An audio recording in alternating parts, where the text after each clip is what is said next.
Hello everyone, my name is Dan Pike, STEM Education Director here at the Boys and Girls Club of Truckee Meadows. I'm here with another staff reading. We're going to be reading Horton Hears a Who by Dr. Suess. This is a classic.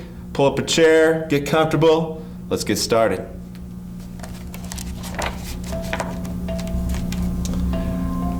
On the 15th of May in the jungle of Newell, in the heat of the day, in the cool of the pool, he was splashing, enjoying the jungle's great joys, when Horton the elephant heard a small noise.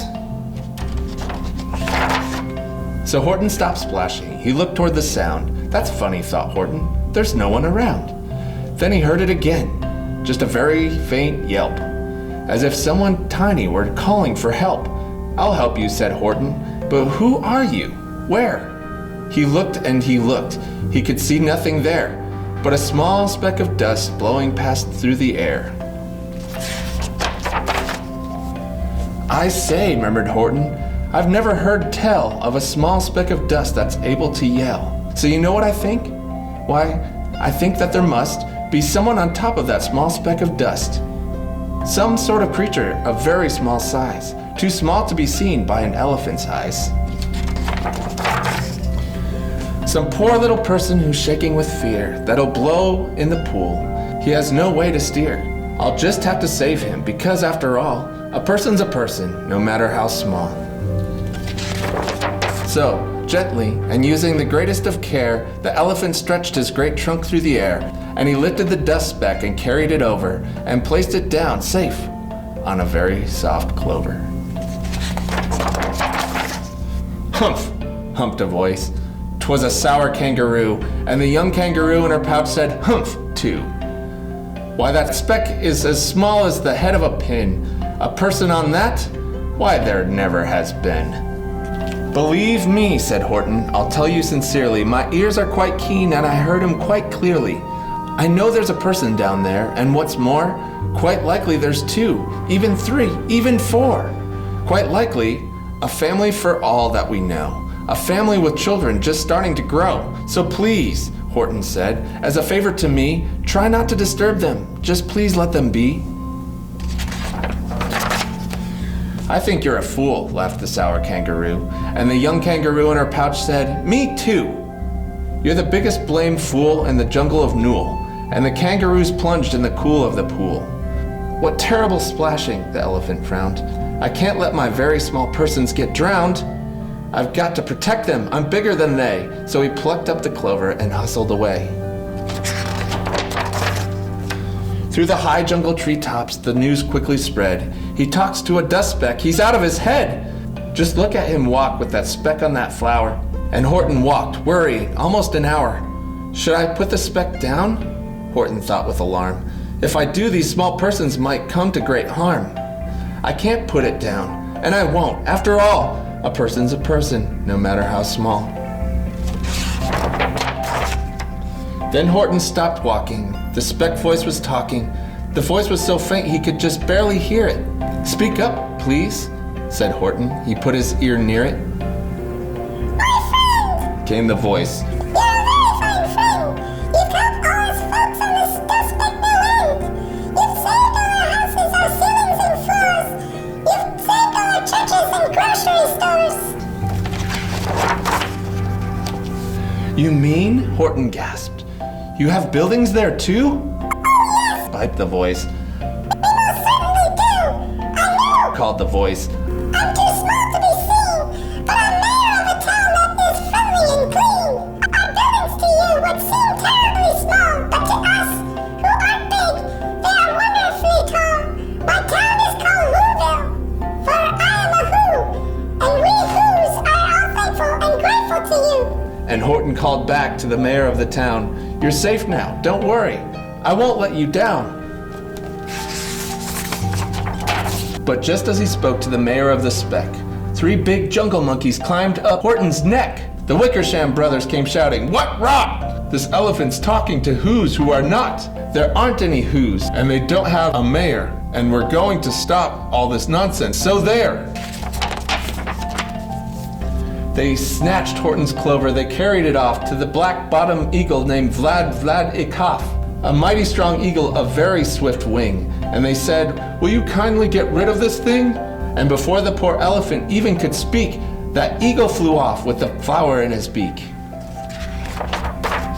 All that late afternoon and far into the night, that black-bottomed bird flapped his wings in fast flight, while Horton chased after with groans over stones that tattered his toenails and battered his bones. "Please don't harm all my little folks who have as much right to live as us bigger folks do."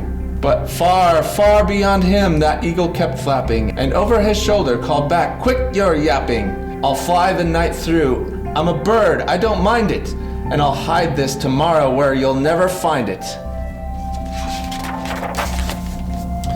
And at 6:56 the next morning he did it.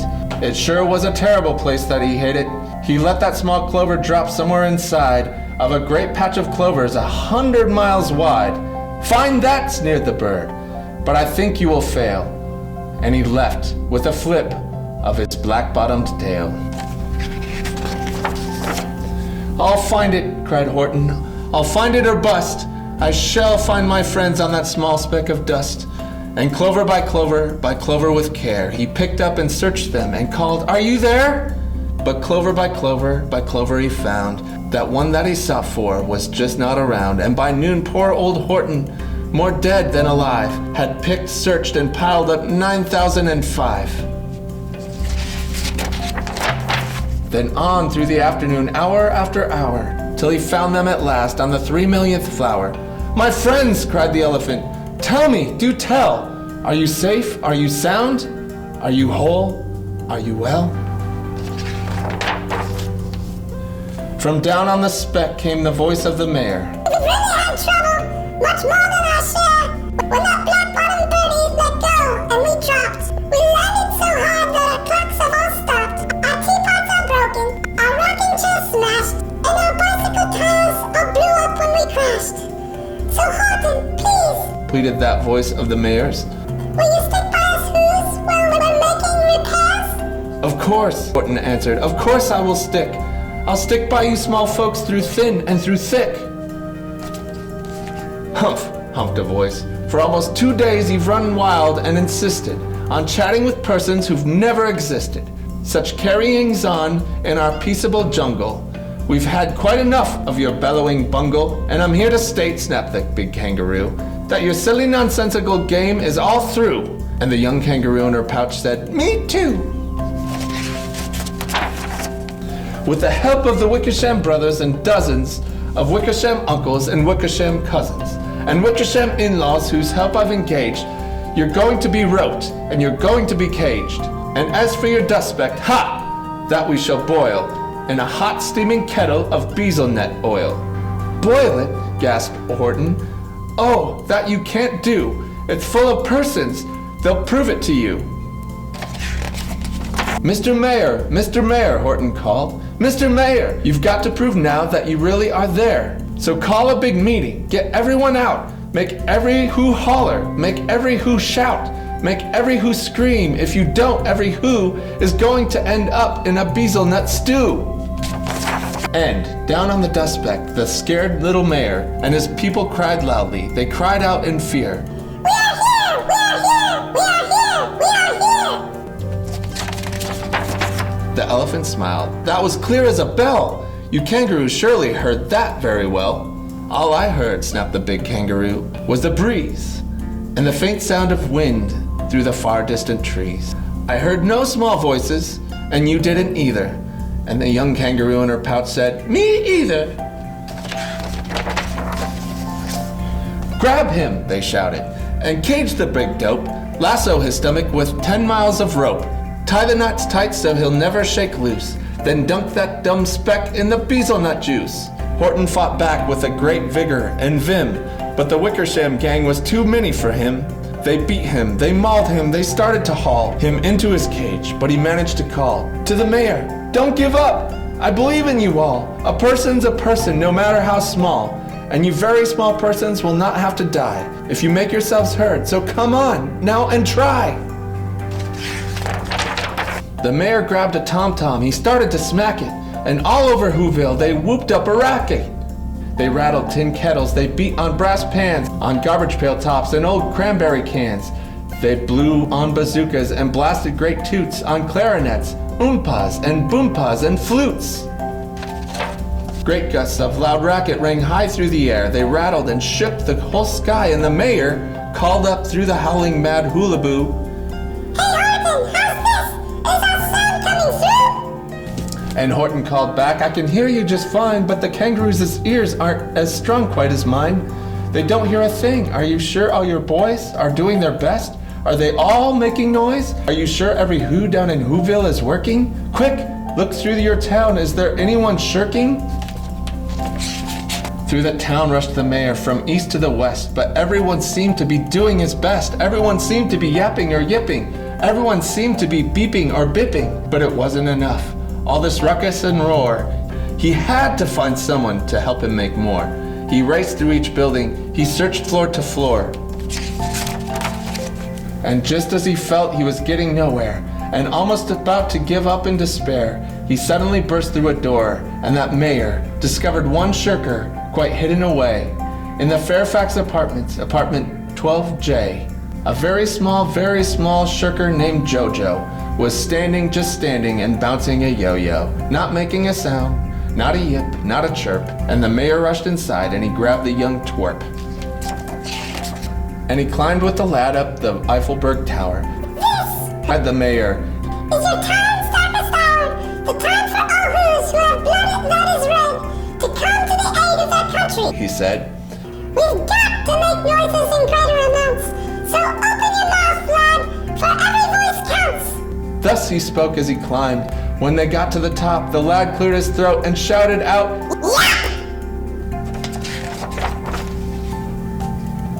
and that yap, that one small extra yap put it over. Finally, at last, from that speck on that clover, their voices were heard. They rang out clear and clean. And the elephant smiled, do you see what I mean? They've proved they are persons, no matter how small, and their whole world was saved by the smallest of all. How true, yes, how true, said the big kangaroo. And from now on, you know what I'm planning to do?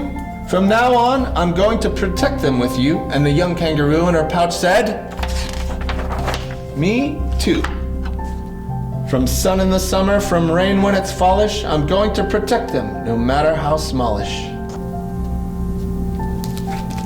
The end. Well, we hope you enjoyed today's story, Horton Hears a Who. Tell us what you think of the book, and what do you think of the quote, a person's a person no matter how small? Tell us in the comments below, and we'll see you next time.